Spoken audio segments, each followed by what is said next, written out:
Here. I'm really honored to be here in the longest running open mic in San Francisco, but also the best run open mic in the Bay Area. Thank you so much, my dear. Thank you. All right. And I was impressed tonight by all the beautiful voices at the open, and I can't wait in particular to hear Asha Ajani, our mini feature, has come all the way from New Haven, Connecticut. I'm really looking forward to you. Thank you for saying her name. Of course. Serendipity Doodah. Portland has a vegan strip club called Casa Diablo. The women don't wear leather or feathers. You can get a veggie hummus wrap or eggless egg rolls with your lap dance. Minimum tip is $2, so the topless barmaids only make change in $2 bills. Try to spend them anywhere else in Portland and everyone knows where you've been. The women there don't wear lucite heels. They pole dance to grunge and strip off flannel shirts. Some keep their gold toe socks on when it's cold and kind of damp. One dreadlocked white girl wearing nothing but a black cowboy hat and tattoos touched the necklace Berkeley's bubble lady had made for me. "Is it labradorite?" she asked. I didn't know. The dancer whipped out an iridescent stone from God knows where, switched on the flashlight of her cell phone. I don't know where that came from either. Indeed, her crystal glittered the same as mine. "You can touch my titties, honey," she said. "No nipple twisting, though. That's labradorite, all right. It's for synchronicity and serendipity." Thank you. So, my new book is called Like Flesh Covers Bone. It's out from Zeitgeist Press. And we have a couple of other Zeitgeist authors in the house tonight. Thank you. And we've had a rough time the last few months. First we lost Julia Vinograd, who was responsible for some of us, including me, becoming poets. So there's a tribute anthology to Julia that Deborah Fouché is editing. And I'm going to pass these around in case anybody wants to submit something, a memory or a thought for the anthology.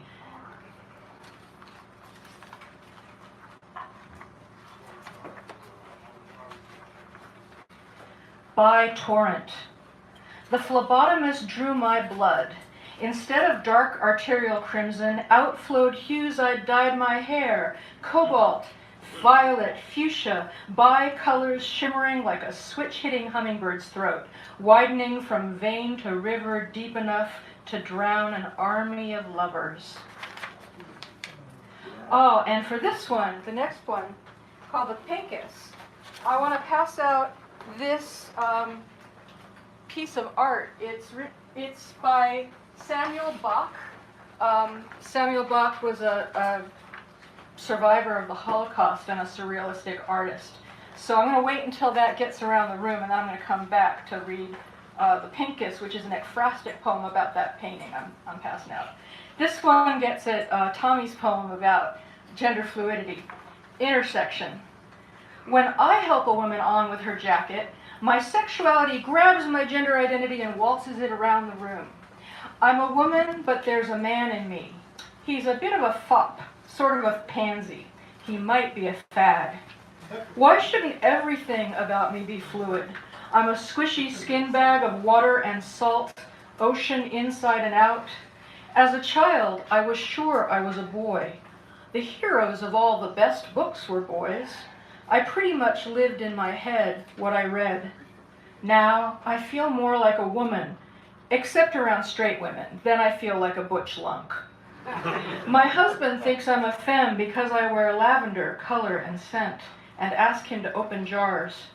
All roads meet in me, butch when I wake up, femme at lunch, androgynous at dinner, totally trans all night. Can I get that door for you?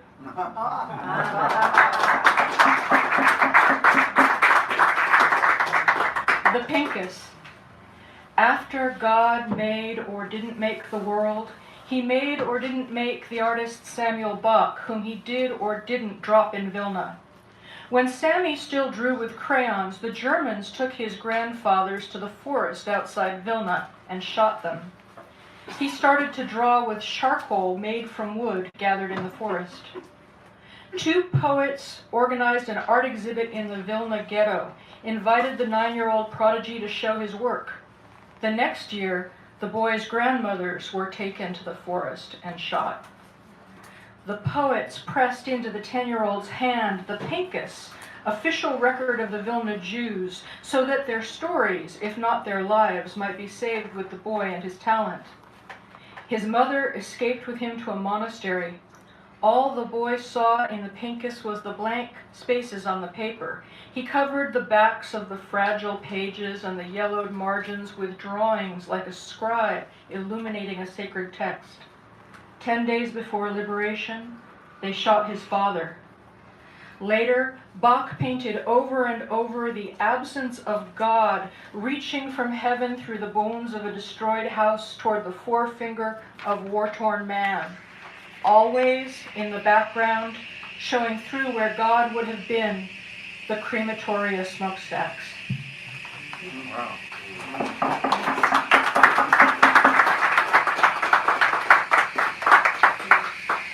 This one has an epigraph by my friend Cassandra Dallett. Oh, yeah. It's from her book Bang Bang Niner Gang. Tough Shed City. Quote, "We, the former tenants of San Francisco, dead in jail sleeping under the freeway, out here somewhere between Stockton and the grave." From Bang Bang Niner Gang by Cassandra Dallett. She changed bedpans 20 years at Oakland Kaiser, got evicted for day-late rent so the landlord could double it for tech workers forced in turn from San Francisco.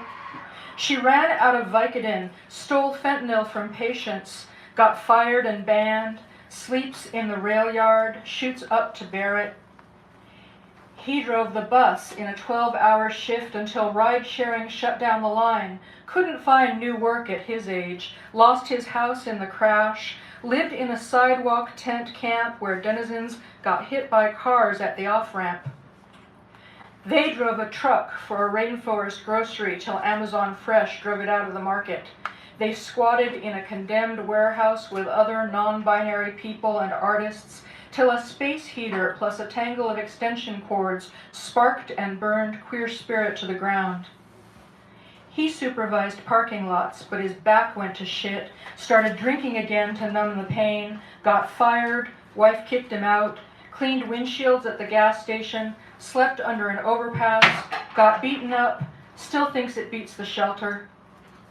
All ended up in a tent city where neighbors emailed City Hall daily demanding their removal. One night, someone set the tents on fire.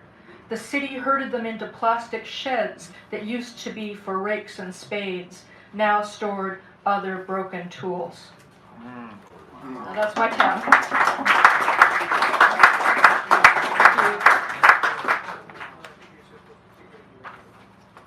Atascadero.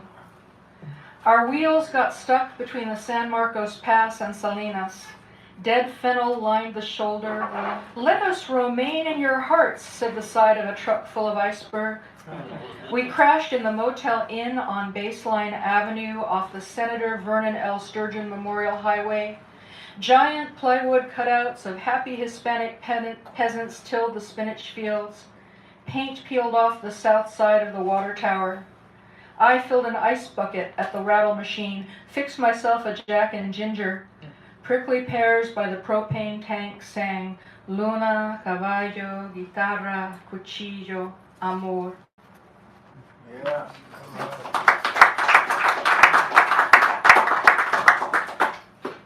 First girl I kissed. You lured me to the squat you shared with that old man, only middle-aged as I am now.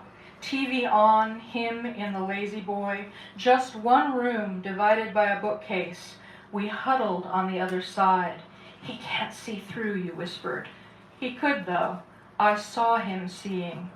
You dug out a slightly crushed joint, shared it as promised, wound your hand in my neck-nape's hair, nibbled my throat, pot swept me into you, your soft lips, little whimpers. I feared I'd get you thrown onto the streets again, until it dawned on me, he wasn't letting you bring me home. You were letting him watch you bring me off.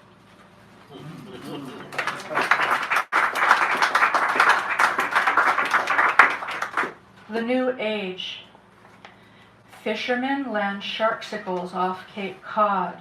Frozen iguanas like blighted oranges drop from Florida trees. Down under, heat wave boils bats' brains in flight. Flying foxes litter the ground like baseballs at batting practice.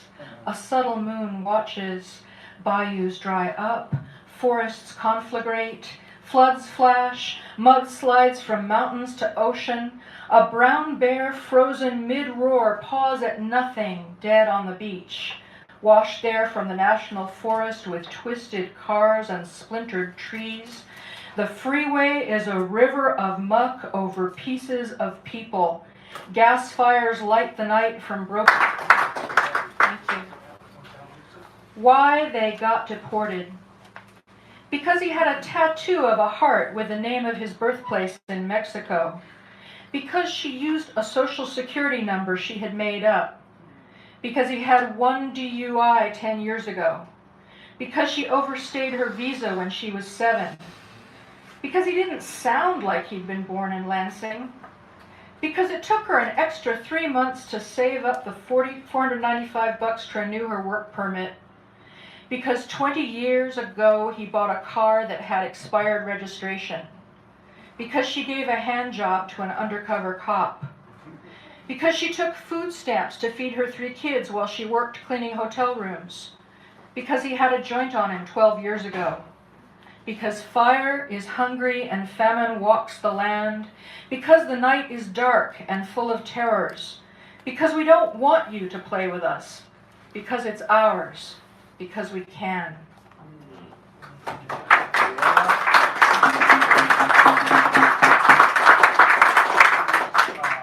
This one's part of a series I wrote of poems about the wives and daughters of doctors and scientists. The Bone Setter's Daughter.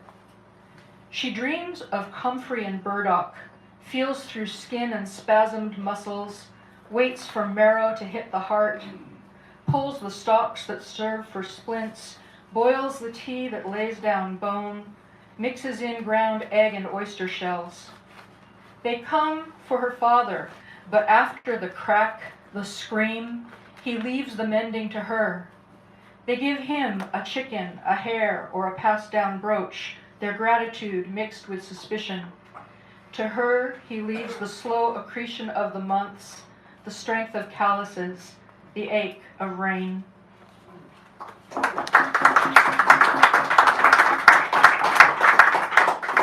And, you know, I mentioned in one of those poems about people getting hit on the off-ramp from the freeway in the homeless camp. And actually, a good friend of ours in Zeitgeist Press, David Gallup, got hit by a car walking back from the Safeway one night a few weeks ago, and he's in Highland Hospital. He's been there kind of in a semi-coma. He'll wake up and look at you, but he can't talk, and he can't move. So he seems to perk up a lot when people read poetry to him or play music for him. So if you know him and you'd like to go find him in Highland, go read him a poem or play him a song, please. The Spell I Want to Cast for Julia Vinograd.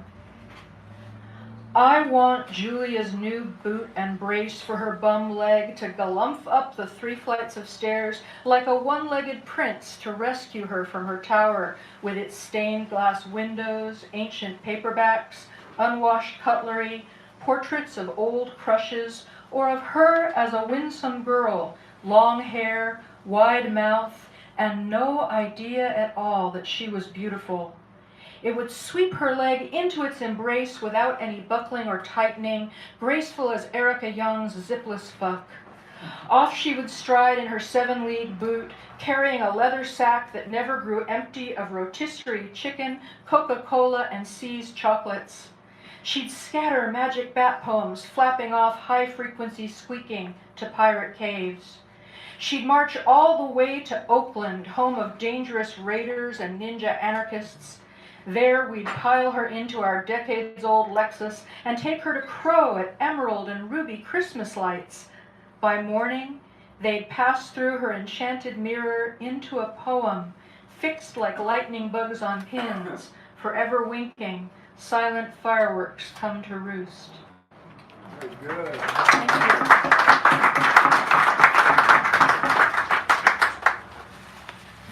Dinner party. What's more evanescent than theater, more passionate than a peep show? Fennel sweats in the refrigerator, butter softens on the dish. This is not another food porn poem. It's about that feeling, ineffable though I'm trying to F it, of Cabernet and coffee in the stomach while someone plays piano and ice cream melts on chocolate ganache. It's streams of conversation coalescing and separating. It's yellow forgiving light instead of hard fluorescence. It's the candle in the painting, the streetlight in the fog, that moment shining skew to time when we were all together, laughing.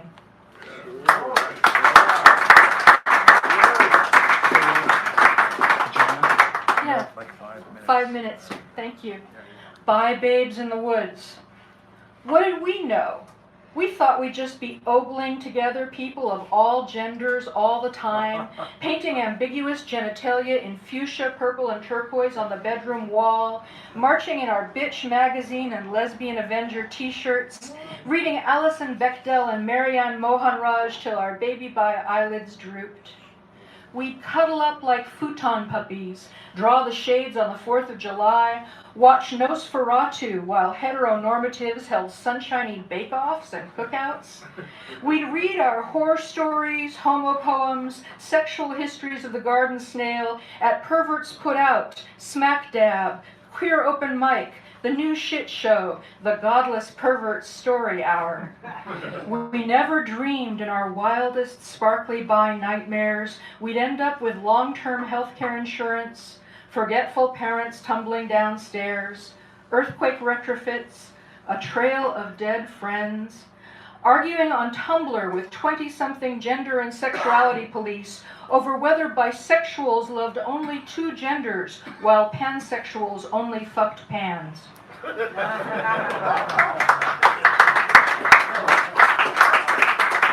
Thanks. My book, Julia taught me how to hawk my tawdry wares, so my book sells for $15, and I have 2 older books too. I'm going to finish with In Vino Veritas.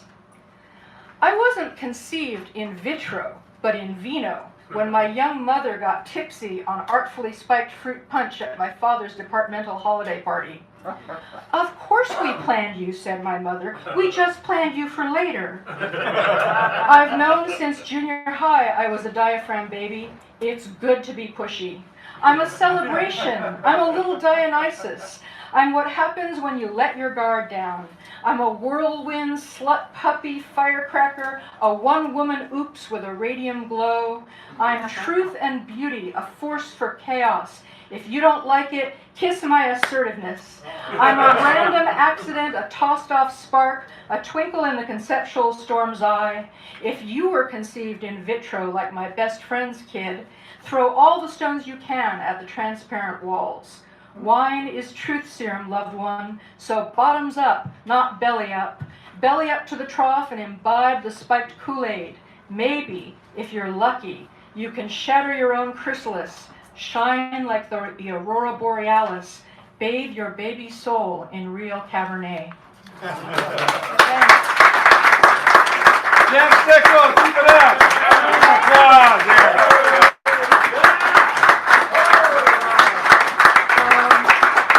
Thank you so much for the honor of reading for you.